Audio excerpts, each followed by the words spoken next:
हमारे फ़ोन, हमारे सर्वर, इन्हें चलाने वाले सॉफ्टवेयर बनाना ये बहुत ही पेचीदा और कभी-कभी खतरनाक भी हो सकता है। पर क्यों? आज हम बात करेंगे एक ऐसी प्रोग्रामिंग लैंग्वेज की, ज़िग, जो इसी कहानी को बदलने का दावा करती है। ये पेशकश है रॉयल रिसर्च की, और आज हम ज़िग की दुनिया में थोड़ा और गहरा गोता लगाएंगे, ये समझने के लिए कि क्या ये सच में सिस्टम्स प्रोग्रामिंग का भविष्य हो सकता है। देखिए, सिस्टम्स प्रोग्रामिंग होती तो बहुत पावरफुल है, लेकिन उतनी ही कॉम्प्लेक्स और रिस्की भी। एक छोटी सी गलती और बस बड़े-बड़े सिक्योरिटी इश्यूज खड़े हो जाते हैं। तो सवाल ये है कि क्या कोई बेहतर रास्ता है? चलिए, आज इसी सवाल का जवाब ढूंढने की कोशिश करते हैं। तो यहीं पर ज़िग आता है। ज़िग एक ऐसी लैंग्वेज है जिसे बनाया ही गया है एकदम साफ सुथरी सोच के साथ। इसका मकसद है डेवलपर्स को पूरी तरह से कंट्रोल देना, बिना किसी सरप्राइज के। कोई छिपा हुआ जादू टोना नहीं। सोचिए, सी जैसी लैंग्वेज की पावर तो है, पर उसके खतरनाक उलझनों के बिना। अब जो एक चीज ज़िग को सबसे अलग खड़ा करती है ना, वो है इसका core principle, no hidden control flow. मतलब कोई भी चीज पर्दे के पीछे नहीं होगी। पर इसका असल में मतलब क्या है? चलिए इसी को समझते हैं। देखिए, बहुत सारी प्रोग्रामिंग लैंग्वेजेस में ना पर्दे के पीछे काफ़ी कुछ चलता रहता है। फंक्शंस अपने आप कॉल हो जाते हैं और इस वजह से कोड को समझना और उसमें गलतियां ढूंढना सिरदर्द बन जाता है। ज़िग इस आइडिया को सिरे से खारिज कर देता है। यहाँ हर एक फंक्शन कॉल एकदम साफ साफ दिखता है। मतलब जो कोड में लिखा है बस वही होगा, न कुछ ज़्यादा न कुछ कम। और इस साफ सुथरेपन का, इस ट्रांसपेरेंसी का एक बहुत बड़ा फायदा है, बेहतर मेमोरी सेफ्टी। और मजे की बात यह है कि ये सब बिना किसी गार्बेज कलेक्टर के होता है। ये गार्बेज कलेक्टर वही ऑटोमेटिक सिस्टम्स होते हैं जो अक्सर प्रोग्राम्स को धीमा कर देते हैं।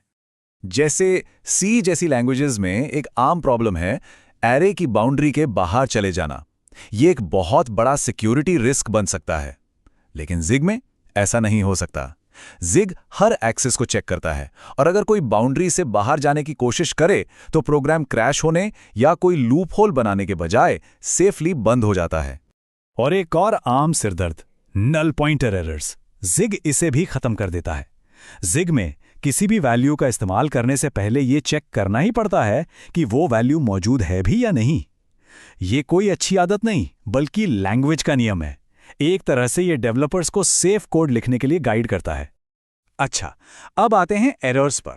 ज़िग का एरर्स को देखने का नजरिया भी काफी अलग है।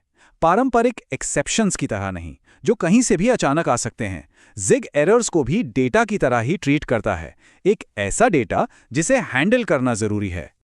जरा इस डिवाइड फंक्शन पर नजर डालते हैं। सबसे पहली चीज, ये जो प्रश्न का निशान है, ये बताता है कि ये फंक्शन फेल हो सकता है। फिर अगर कोई गड़बड़ होती है, जैसे 0 से डिवाइड करना, तो ये एक साफ साफ एरर वैल्यू रिटर्न करता है। और सबसे ज़रूरी बात, जब इस फंक्शन को कॉल किया जाता है तो ज़िग ये पक्का करता है कि कैच कीवर्ड का इस्तेमाल करके उस संभावित एरर को हैंडल किया जाए। इससे होता यह है कि कोई भी एरर गलती से भी नज़रअंदाज नहीं होता। ज़िग का एक और बहुत ही पावरफुल, मतलब सच में कमाल का फीचर है कॉम्प टाइम। ये डेवलपर्स को ऐसा कोड लिखने की ताकत देता है जो प्रोग्राम के चलने के समय नहीं, बल्कि कंपाइल होने के टाइम पर ही चल जाता है। जैसे ये फैक्टोरियल फंक्शन है, कॉम्प टाइम कीवर्ड की वजह से ये पूरा का पूरा कैलकुलेशन प्रोग्राम के कंपाइल होते समय ही हो जाता है। इसका मतलब जब असली यूजर प्रोग्राम को चलाएगा तो उसे कुछ कैलकुलेट ही नहीं करना पड़ेगा। जवाब तो पहले से ही कोड का हिस्सा बन चुका है। जाहिर है ये बहुत ही ज्यादा तेज है। तो जब फैक्टोरियल 5 कंपाइल होगा तो प्रोग्राम के अंदर सीधे 120 लिख दिया जाएगा। रन टाइम पर कोई कैलकुलेशन नहीं। इससे कीमती समय और रिसोर्सेस दोनों बचते हैं। पर रुकिए, ज़िग सिर्फ कुछ स्मार्ट और किताबी आइडियाज का कलेक्शन नहीं है। इसे असल दुनिया में काम करने के लिए, मतलब प्रैक्टिकल डेवलपमेंट के लिए बनाया गया है। और इसके लिए डेवलपर्स को जबरदस्त टूल्स भी दिए गए हैं। जैसे ज़िग में क्रॉस कंपाइलेशन, मतलब एक ही कोड से विंडोज, मैकओएस और लिनक्स के लिए प्रोग्राम बनाना। ये बच्चों का खेल है। इसमें अपना खुद का टेस्टिंग फ्रेमवर्क भी है। और सबसे बड़ी बात, ये मौजूदा सी कोड के साथ बहुत आराम से काम करता है। ये चीज़ इसे सच में बहुत प्रैक्टिकल बनाती है। तो कुल मिलाकर जब ये सारी चीज़ें एक साथ आती हैं तो ये डेवलपर्स को बेहतर और मजबूत सॉफ्टवेयर लिखने में मदद करती हैं। ये सब कुछ ट्रांसपेरेंसी, सेफ्टी और परफॉर्मेंस के बारे में है, जो डेवलपर्स को मुश्किल से मुश्किल सिस्टम्स को भी पूरे कॉन्फिडेंस के साथ बनाने की ताकत देता है। और ये सब हमें एक बड़े सवाल पर लाकर छोड़ देता है। क्या जिग का ये जो तरीका है हर चीज को साफ सुथरा और कंट्रोल में रखने का, क्या यही भविष्य है हमारे सबसे जरूरी सॉफ्टवेयर बनाने का? ये एक सोचने वाली बात है।